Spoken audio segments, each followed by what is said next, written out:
La loi de Dieu est sa parole qui guide l'homme sur le chemin de la vie, le fait sortir de l'esclavage de l'égoïsme et l'introduit dans la terre de la vraie liberté et de la vie. C'est pourquoi dans la Bible, la loi n'est pas considérée comme un poids, une limite qui opprime,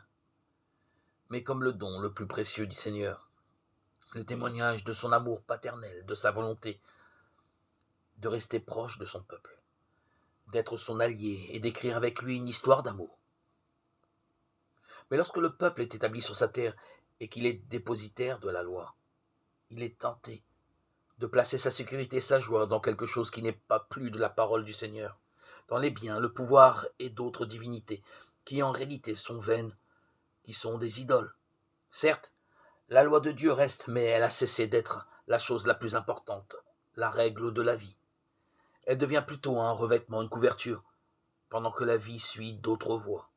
d'autres règles, des intérêts individualistes ou de groupes, souvent égoïstes.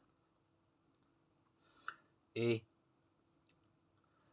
la vie perd alors ainsi sa signification authentique qui consiste à vivre à l'écoute de Dieu pour faire sa volonté, qui est la vérité de notre être, et donc pour vivre bien dans la véritable vérité. Elle se réduit alors à des pratiques et des usages secondaires qui satisfont plutôt le besoin humain de se sentir en règle avec Dieu selon les rites et les modèles prescrits. Et ceci est un risque grave dans toutes les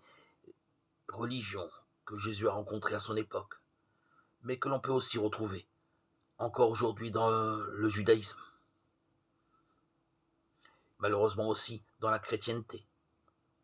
C'est pourquoi les paroles que Jésus prononce dans l'évangile d'aujourd'hui